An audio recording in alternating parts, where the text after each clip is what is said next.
Liquid's turn to ban.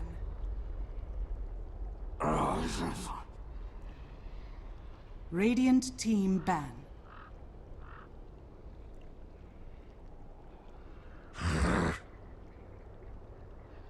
Team Liquid's turn to ban. Radiant team pick. I speak for the trees. Team Liquid's turn to pick.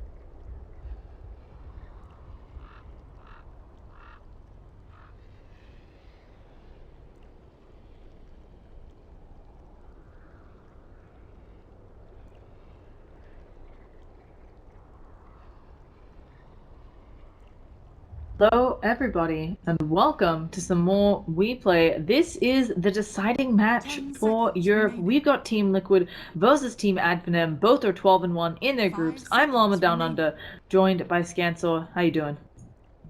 I'm doing pretty well. Hyped, been watching Dota. Clearly he's dead. Oops. Hello? It's not good. Can you hear me?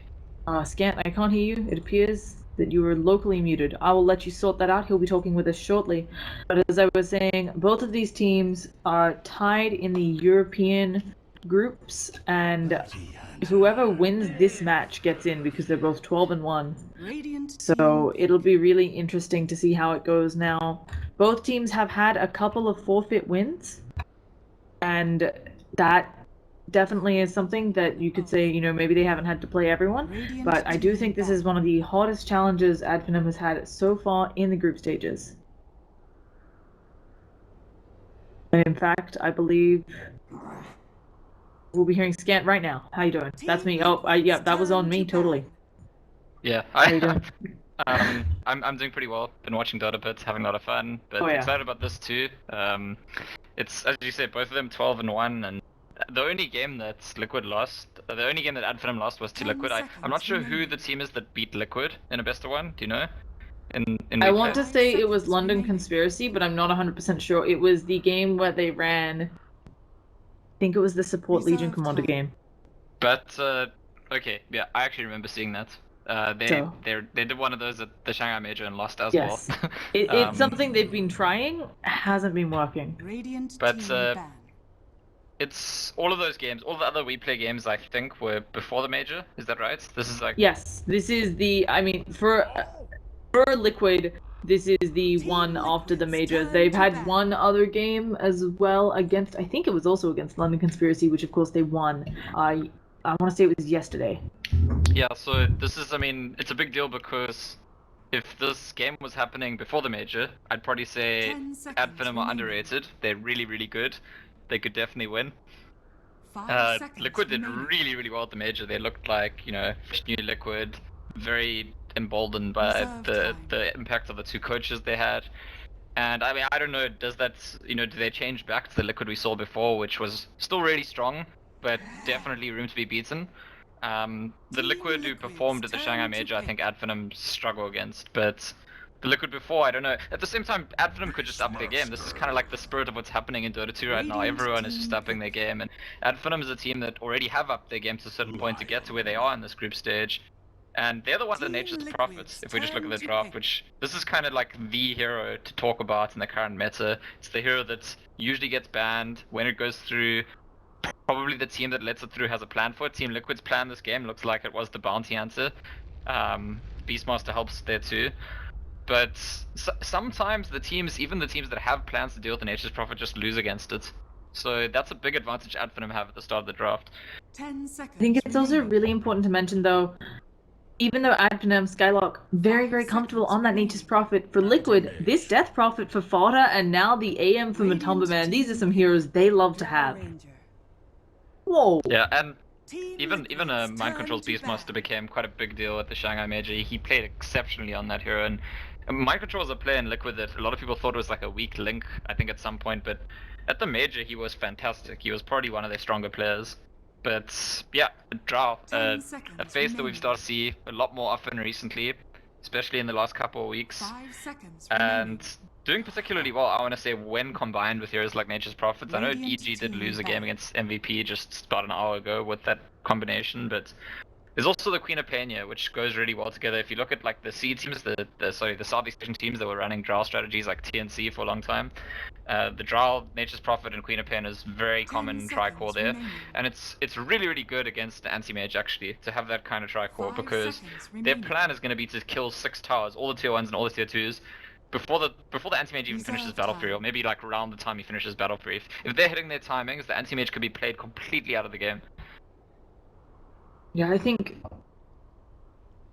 it's kind of interesting as well that Team Liquid does run this with an AM. Obviously, Beastmaster and Death Prophet can buff that up, but Beastmaster and Death Prophet, normally heroes who will run with more of a pushing lineup. Also, something to note, Enchantress still not banned. I'm not sure whether you'd really find room for her on either team, but she is someone who sometimes comes out. She could be buffed up by this Drow. The support Enchantress isn't awful by any means, although the offlane Enchantress is a bit more favored. So, I think Finem should pick Roadbreaker. I think it's it's nice to have like a tanky strength melee hero in the draw strategy just to frontline. And Spiritbreaker is particularly good against both Bounty Hunter and Anti-Mage. If Bounty Hunter tries to harass someone, you've got that dust, you just, okay, well, they go for the Undying, which performs a similar kind of role. The reason I like the Spiritbreaker is because it's good at actually shutting down the Anti-Mage when it's trying to farm, and good at the Bounty Hunter when it's trying to harass you. The Undying is much more of a sort of direct approach of, we're going to group up, and in the group up situation, it's much stronger. So I guess they go for that direct approach, and Liquid go back to the Phoenix right before that as their last pick, which was the Jerax special at the Shanghai Major. It's a funny thing, that hero actually, that's the Chinese invented support. Well, they didn't invent support Phoenix. That was a thing a long time ago. But the Sunray support Phoenix came out of Chinese pubs, and Liquid went to China, learned this from the Chinese pubs, and then became the experts in doing it to the point that they did it better than any of the Chinese teams. So, also, 10 seconds. I don't know if you've seen, but Phoenix has been getting banned a lot in the West, 5 despite, seconds as you remaining. pointed out, like it's very much something that was developed in China. It's not something all of the Western teams have experience with, but they've all seen how powerful it can be, and it's been banned a whole bunch before in Western games. I mean, it's something. If you look at the tooltip, if you actually read how Sunray works, it's quite difficult. It's easy to read it and not really figure how the damage scales. You have to really be careful. I remember when I was in Shanghai, there was, I think, a few days into the tournament, after seeing many Phoenixes, we'd all been discussing like, what's up with this Phoenix? Why do Liquid keep forcing support Phoenix?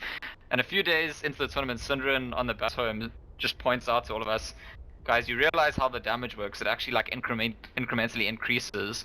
So the percentage, if the Sunray is on someone for the full duration from start to finish, you've dealt them something absurd like 70% of their max HP. I'm not sure what the exact percentage is, but you don't get that if you look very quickly. If you glance at the skill, it says 6% health cost per second, and then damage per second it says base damage per second 15, 20, whatever, max damage. It's got there 5%. Now you'd think 5% over 6 seconds, that would be 30%, but it's actually a lot more than that because of the way it increases on itself. The percentage actually goes up, and I think that's something that's quite important to understand about the like sheer damage output of this hero that I think can just be underestimated. And so people for a very long time before seeing that this was being spammed in Chinese pubs the way it was, didn't actually understand entirely just how crazy strong that spell is. For me, what's going to be the big question in this match is just whether Finem can play on the level that they need to beat out Liquid. We've also already got fun Greek spam. By the way, shout out to all of the people watching. I know most of the people watching are probably rooting for Finem to win, since there's another big game going on right now with our Korean overlords, but I know most of you who are watching are fans of Finem, so good luck with that. And I'm just interested to see whether, as you said, Finem can get the push out early enough, and they really do need to win their lanes, which is not an easy task against Liquid. I just thought of something which is totally irrelevant, but I'm going to mention it anyway. In the last week, I've played a ranked game on Madara's side, and I played a separate ranked game on Mind Control side, and I lost both of them. But interestingly enough, in the game when I was playing with Madara, he was playing Drow, and it did look like it was a hero that he was trying to deliberately practice. So I don't know if it's like particularly for this game, or if it's just because every team knows the moment that Drows, Drow strategies are something you need to be able to do. But as playing the hero, he seemed to know exactly what to do. He played exceptionally well. I mean, this is a 8K MMR player right there.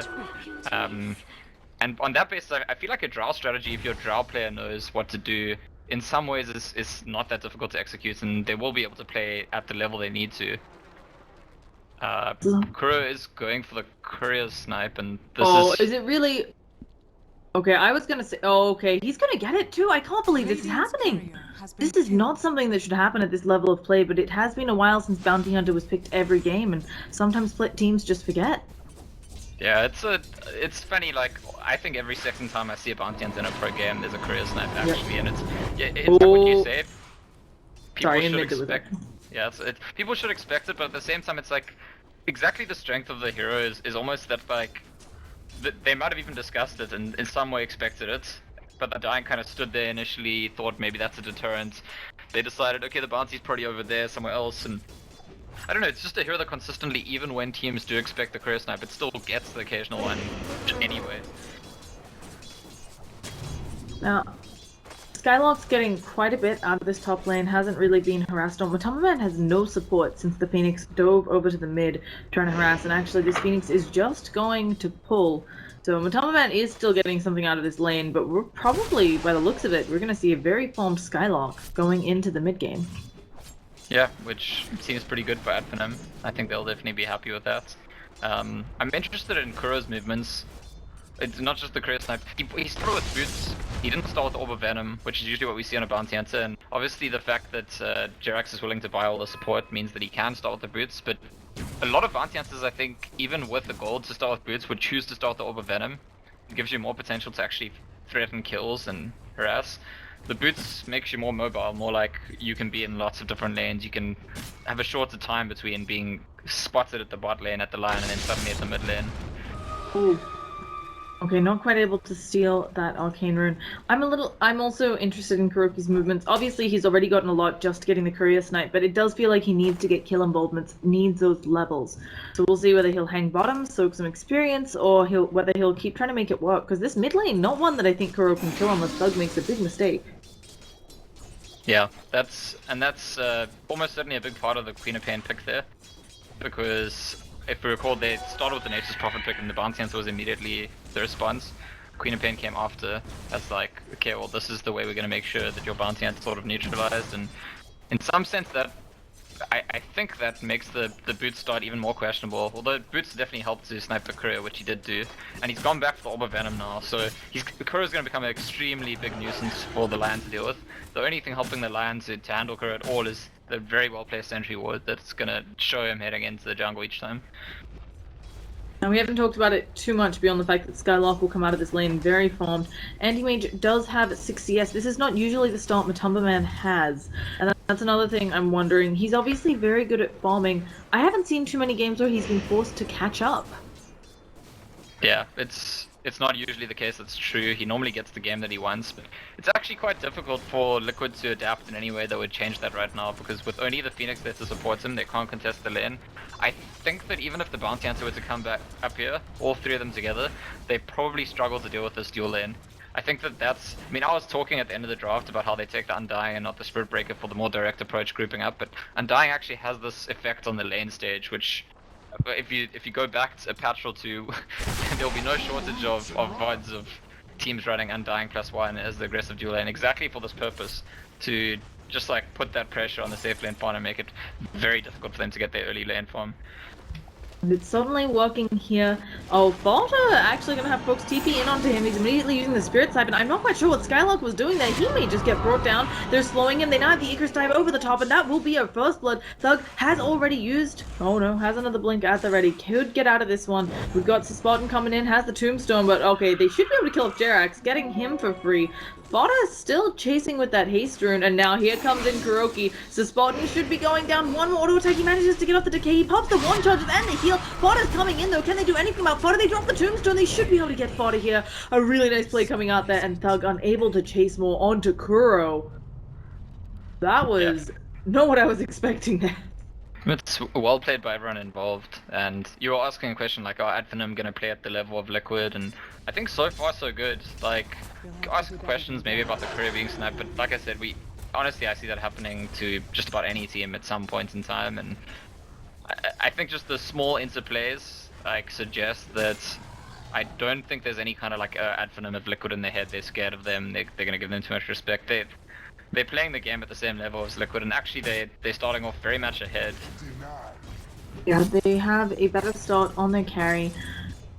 Now, Drow versus Anti-Mage, this is also something we haven't talked on it too much, but obviously AM has a nice easy way to get up in Drow's face. Do you think that her silence will be enough to protect her here against the AM, or does she even need to worry? Because Matombaman may choose not to fight until he's got quite a bit more farm. I mean, as far as I'm concerned, it's close to irrelevant. Well, they're gonna try and kill her Sentry Warden, spot him out, and that's gonna be the Gust and the Beastmaster, and with the TP in, Kura's dead. They might even get mind control here. He's incredibly tanky. Maybe next time. Okay, what a sprout. Okay, he still goes down to the ball, but they will manage to find the kill there. Almost saving his life with that sprout from Skylock. That was really impressive. Yeah, so what I was going to say is, you're right, Anti-Mage can jump onto Drow, that's really good for Anti-Mage, but as far as I'm concerned, this game is kind of like, if ad Finem win in their own timing windows, like there's times where they peak with their Drow strategy to like group up and push, they need to win in those windows, and if they don't, so the game gets past those windows, I think they're going to lose regardless of if like Anti-Mage is going to blink on Drow in a fight. I think that Liquid's draft is just going to look a lot stronger unless they're already sort of 20 or 30k gold behind, the game starts going late, Liquid's draft is just going to outclass ad Finem's draft. But the thing for Liquid to worry about, as I said during the draft, is why Drow is good against Anti-Mage, is that a draw strategy is one of the few strategies that quite consistently can end the game before Anti-Mage even has Manta style, when Anti-Mage is like on Battle Fury and trying to get to that next item. Yeah, wouldn't be surprised. Madara will reveal to us soon exactly how he wants to build his Drow, whether he's going a lot of Wraith Bands. Up on top, actually, Jerax finally more stably sitting there with Matombaman and helping him get some CS. So he's done a really good job of catching up, actually.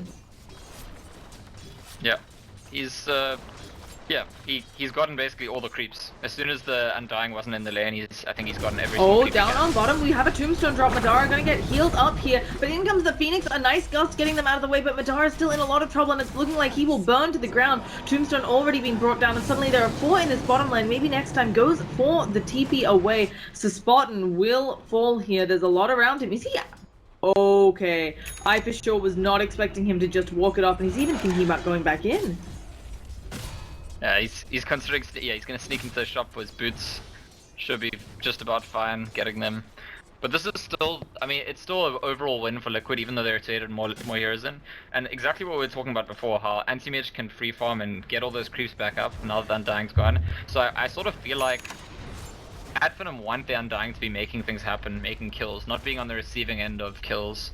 Because he could have just stayed at that top lane longer and kept the Anti-Mage's farm down for longer, and leaving the lane was a deliberate decision that we want to apply pressure to the map elsewhere. Meanwhile, on top lane, Skylock finally receiving some pressure. He is doing well when it comes to CS, but he's not actually top of the net worth chart. And Dota as well. Haven't talked about him too much. He's just doing his standard, mostly sticking mid, but he'll drop that Exorcism, get a push out, and this could do some heavy damage to the mid tower. Yeah, it's interesting also, I noticed Jerax is at the moment maxing Fire Spirits ahead of Sunray, although usually I think he does go 1-2-2. So I'm just quite interested to see when he gets level 5 if he's going to be 1-3-1. Okay, Sonic Wave comes out and Thug just manages to pick off Dota, while at the same time they're poking away at that bottom tower. That was... Dota tanked the tower just a little bit too much, and I think Thug had actually figured out exactly the damage output he has, and he was like watching Fighter's HP, and as soon as he took that last tower, he was like, okay, got it. Yeah, Thug also had the end of a DD and the Drow Aura, of course, so your damage threshold much lower for Thug to burst you. Absolutely. And okay, Jerax does just go for the regular 1-2-2. I was wondering if he'd max the spirits first, because there's a lot of right click coming out, but you don't really need to, because in terms of the slow, it's still pretty relevant even from early levels. While ad Finem are pushing bot lane, they took the tier 1, they look like they might want to get the tier 2 as well, and this is, I guess they're starting to hit their timing, they're starting to recognize, you know, we can get a lot done without Drow Ranger. Anti-Mage is still farming, Bounty Hunter is not level 6 yet, Phoenix is not level 6 yet, so it takes a pretty big commitment from Liquid to contest them, and Speaking of that, Liquid actually going for this big commitment. They're walking in for it. There's going to be the Icarus dive in, as you talked about. No 6 yet. The Tombstone has been dropped, but the Spirit Siphon onto 2. Fodder getting healed back up a lot. The Tombstone still standing there. Madara, he has been isolated. The heal, but it won't be enough. He's taking a lot of damage. The Tombstone is poking away at them, but with 2 already gone on Finem. Tombstone, no, just jump in with the Scream. She should be able to get 2. Maybe she can find 3. The finger comes out, finishes off Mind Control, and what looked to be a disaster may still be pretty even. Kuro going to just wander away. How long on his invis? He has the Shadow Walk up. Thug doesn't have Scream for a while. He is just TPing in it, and she cannot Scream in time. So Thug will not be able to kill Kuro, but that fight ends up being even. And by the way, that's a very minor thing, but some people might not know. You can, most windwalking abilities you can like use once you're TPing. And if you hadn't done that, he would have definitely died. Just the right clicks. Like you can start channeling your TP and then press the windwalk and it doesn't break the channeling. And you have to make sure that you do it fast enough, but otherwise should be able to reliably get it off.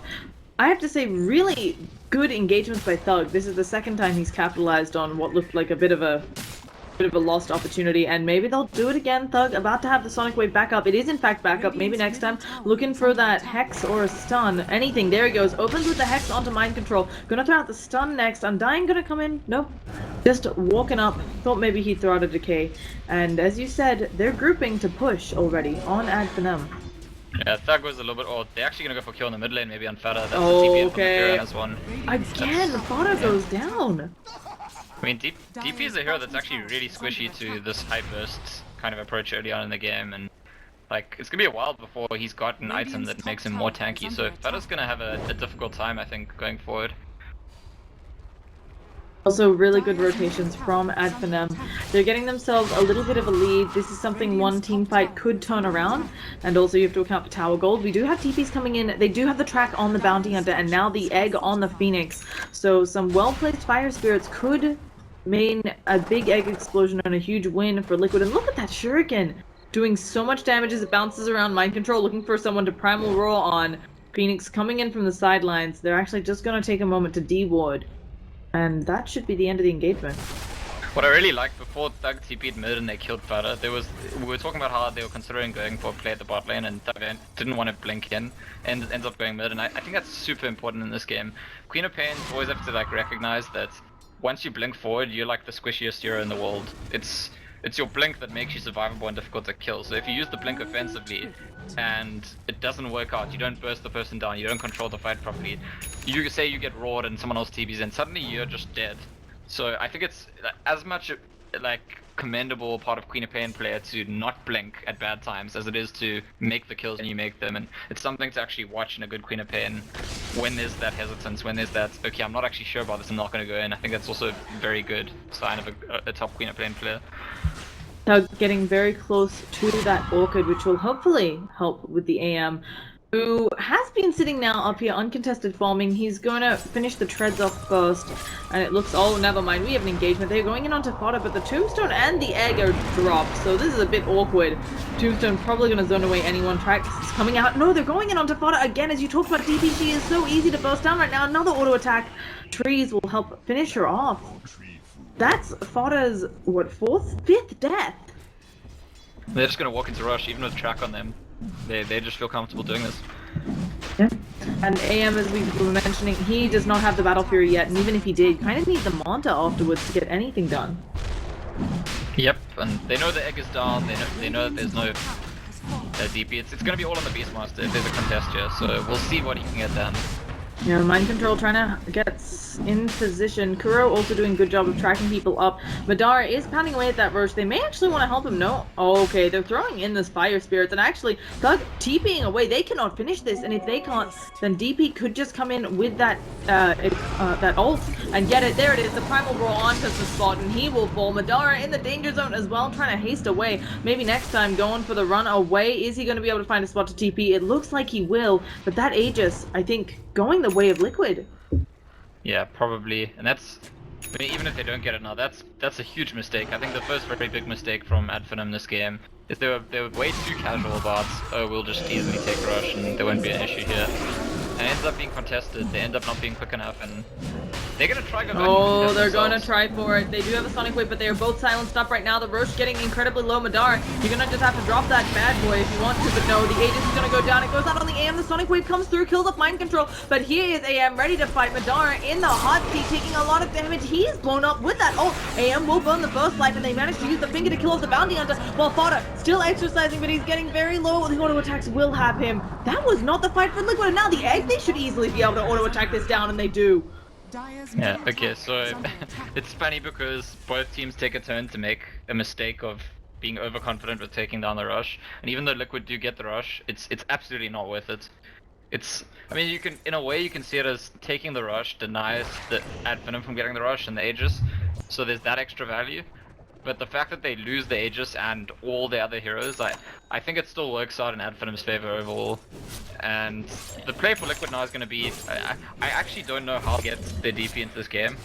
The DP is a really tough hero to fight from behind with, and maybe with a bunch of track kills just with the spam, but really the play for me is, it's about the Beastmaster, the Phoenix, those heroes sort of keeping them in while the anti-mage gets farm. And even if the DP is behind, if the anti-mage gets farmed enough, they're still going to look good.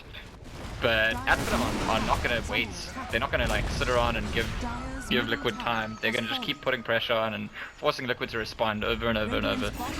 They do have to be a little bit careful about this, of course. Every time that they push, they're all grouped up, not getting the experience in the form of the game is getting separately in those shuriken bounces. When 4 of you are tracked, you need a mech or something. Sunray now coming through as well to help with the D push. Phoenix has to be careful. Does Icarus dive away? There's the Shadow Strike coming out now, but Jarek's going for the TP out. Hex off in time, and they're going to get the kill on the Phoenix. Now maybe they can siege this tower, but while they're doing this, AM also working on their tier 2. Oh, Finem have to be careful.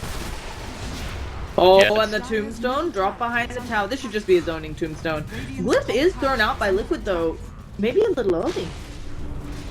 It's super important that they get the kill on the Phoenix. I do feel like the trade is actually not that good for them otherwise. Anti-Mage got a lot of time farming and pushing. Beastmaster did too on the other side, and it's actually a reasonable trade for Liquid, barring the fact that the Phoenix does go down as well. But even then, the Phoenix is not that big of a kill, so I think Liquid, all things considered, will be perfectly fine with the trade that just happened. Yeah, I have to say I'm really impressed with Finem. They're running a lineup that needs them to drive the pace of the game, and I do think they've been doing a good job of it. I would just be wary that AM isn't getting out of control, because they do have a lot of big int bombs in Thug on that Quap, and of course Skylock on the Nature's Prophet. Yeah, I do think Finem like set the pace of the game right now. They do kind of control where things are happening. Well, there's gonna be this task. Okay, they managed to get the deny off, and nothing found there for Liquid. Yeah, the TP and the TP cancel, and eventually the blink. But even though I think Finem are setting the pace and kind of controlling the tempo right now, deciding where fights will happen and how the movement goes, there's still a concern, which is that Liquid just needs to turn a corner, and if they do, it's almost like there's no turning back. If Liquid get to that stage in the game where it's like, okay, your window's kind of dried up, Finem, our anti-mage is now strong, Mantis Star's online, maybe one other item after that is online. At that point, the game becomes very, very difficult for Finem. And it looks good that they keep getting these pickups on like heroes like Phoenix, but I actually think that that's not a big enough deal. Like, they need to be killing more towers. There's way too many other towers still up on the side of Liquid to get Finem. Kuro gonna get dusted up and silenced. They should have more than enough damage to bring him down. He pops that mech, still dusted though, so the auto attacks will come through. I agree with you, and I also think you need to be wary against Liquid. We mentioned this Death Prophet needs a lot of help to get back into the game, but Fodder is a guy that we've seen have he has had more than enough success from behind. He knows how to play solidly, and he will just keep trying to get bomb. He might add more deaths to his head, but he'll figure it out. Mind Control has Necro 3 on Beastmaster, pretty good timing, and that's also another big deal because if he's gonna split push lane on his own, he can like push really quickly. It's not, I mean, obviously it's not the same as a Drow Ranger with 4 ranged arrows, but it's still pretty good. So the Necros in terms of fights are good, but the Necros also just in terms of like when he's pushing, he's a relevant threat on his own, just like the Anti-Mage, the Battle Fury, and it makes it that much easier for Liquid to do the avoid taking you on 5v5 but still get good value in trades game. Marquardt did get up an early awkward. AM is only about 1,000 gold away from having that Monta style. So he no longer has to worry about it. We've got a Sunray going out onto Skylark, Primal Roar as well, and Nature's Prophet will be down for the count. Yeah, and this is the unfortunate thing about the dynamic in the game right now, that the occasional pick-off on a single hero for Liquid is actually very significant in backing the trend that Finem have of like sort of having the momentum, being ahead and threatening to take down objectives. Whereas the occasional kill that Finem gets on a Liquid hero, especially if it's basically anyone but the anti-mage, actually isn't worth that much, doesn't really contribute a whole lot to affecting the dynamic of the game. For Finem, it's definitely, I think, a harder game. As we've talked about, they kind of have an all-in strategy. They're going to go to poke at bottom tower, but Phoenix is coming in under the guise of dust. I'm not sure if Phoenix is hoping to set something up here. No, it doesn't look like it. Are they? Sorry, smoke. Oh, okay, they might be smoked elsewhere. Fodder coming on over. Maybe next time going to take quite a bit of damage, and now in comes the AM, going for the blink forwards. The stun not going to be able to get him. And, quick pick on that Lion again. Yeah, I think what you'll see is Finem are going to start going for BKBs in their cores, and I think when they get a bunch of BKBs, they're going to try to just force high ground. Oh, the silence comes out though. Exorcism popped as well. Finem are in a decent spot to all just run away, so Fodder may have to use that as a farming exorcism. No, he's running around to try to cut them off. The Tombstone's gonna be dropped, but way away from the rest of the team. AM jumping in, Madara in a lot of trouble. He needs to be able to throw out that silence, but it missed the first time, and here it comes. There might just be an ult with his name on it. The auto attacks from AM, more than enough. Thug now still running away, will be able to blink up and get out of that one, but at the same time they will lose the Undying on the backlines, and now the Tombstone bounty also going into Liquid's pocket. Yeah, and I can't help but think that this is that corner I was talking about. This is Liquid turning that corner, and the game almost immediately becomes very difficult for Finem from here, because the Manta gets picked up and immediately Liquid use it. I mean, actually he didn't have to use it there, but just having it meant that they wouldn't be able to deal with him when he blinked in. Oh, okay, it's they, long. Yeah, he's just gonna monitor away. Exactly, it's now very difficult for them to slow the progression of Liquid's plan. And I still think that they're not quite at a position at Finem where they can sort of complete their plan. They need some BKBs to come out their cores, they need the Lion to complete a Blink Dagger, and they need these things to happen now, like in the next couple of minutes, because they are running out of time.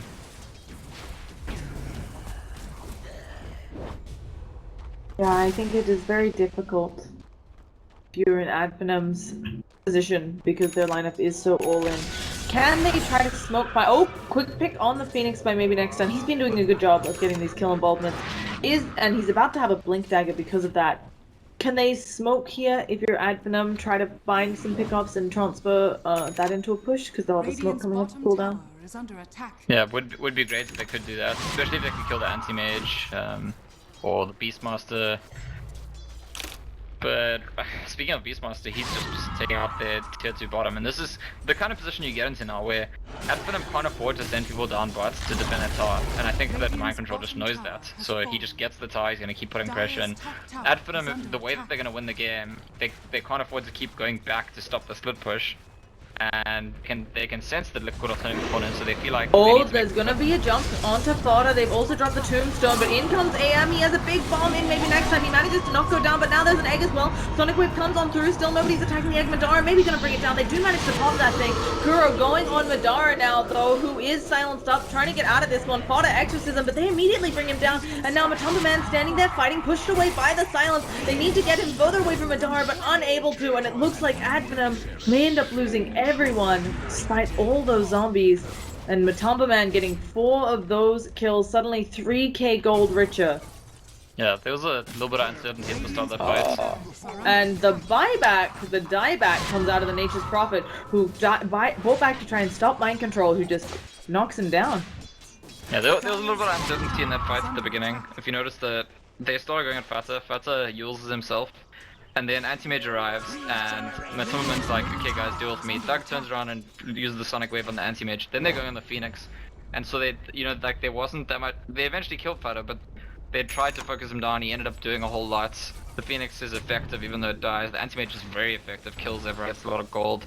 And the Beastmaster, who doesn't even have to come to the fight, kills a tier 2, a base tower, and a Nature's Prophet. So it's really Liquid are gaining a lot, and it's very easy if you look at the gold graph. it's even the XP graph, but especially the gold graph. The whole game up until a couple of minutes ago, it was very much Finem favored, but not that much. But you did sense that they had a window, and Liquid turned the corner and just downhill traffic immediately since then. Very steep downhill traffic. For Finem, they are starting to get those BKBs up. They have recognized the need for a mech. Nature's Prophet rocking one of those. Rao about 500 or 600 gold away from her BKB. But as Aegis goes into the hands of Entombment, oh, we have a blink towards Primal Roar coming out. Thug stunned up here, gonna be brought down before he has time to turn and blink. And now there's a silence out Madara. They may just ult to stop this TP. Yes, they do. Madara falls. Maybe next time manages to stun on 3, but with no backup, it's looking like he will also be the next to fall. And as you said, Finem just falling apart as Liquid's lineup comes online. Yeah, it's just feeling like it's a bit too late for them now. They've lost their opportunity, and it must be said about Liquid that they did very, very well to make the most of doing the split game early on. It takes actually a strong team to do it. They made it look easy, but when you're being stared down by this draft strategy that groups up and pushes and you can't deal with the push, a lot of teams kind of panic and try to defend the push, fail to defend it, all die, and then just get racked. Liquid very deliberately spent a sort of 10-minute period of this game completely dodging Finem and just getting split value, and they got a lot of split value. And I think that's what ends up putting them in a position to turn this game around. Also, Liquid doing a really good job of recognizing they still can push. I'm gonna get down a tier 2 despite being very up in Finem base. They're rocking the Exorcism finally, didn't use it earlier. We're gonna see a blink forwards by Matalma, a silence going out into a number of Finem, but this is just zoning. They don't need to actually fight them on Liquid. They can just have Exorcism take care of the tower. Madara standing there trying to do what he can, but Matalma jumps directly on top of him. The Hex gonna come out from maybe next time, but now silence up on most of their team members, the Sonic Wave and the Finger, but that's just the Aegis. And now there'll be a new Matalma. Primal Roar goes out on the Thug. BKB won't save you from this one. Egg on the backline, easily protected by Liquid. They're gonna blow the ult on the Skylark. He'll blow up, announce the spot, and next to follow. And while all of this is happening, Spotter working on the racks. They will be silent on Matalma, but nope. He just monitors it off and walks away. 2 racks down. The only thing standing in the way of Mega Creeps being this tower. Yeah, I mean, the Bounty Hunter is richer than the Drow Ranger. So that's when I don't know. That's I would actually establish as a first principle at this point in any professional Dota game, when a Bounty Hunter gets richer than a Drow Ranger at this stage of the game, then the game's probably over, and they're calling GG, and it's a sad day for Finem fans, but they got this far, they got second, they almost made it to the LAN, and yeah, maybe next season, maybe next time. So that's a terrible joke. I think it's also really impressive how far they came. This group wasn't easy by any means. There were some other really good teams, and the fact that they went 12-1 or 12-2 is still really commendable. Their only losses being to Liquid, the team who's going to qualify for the LAN. Either way, folks, Liquid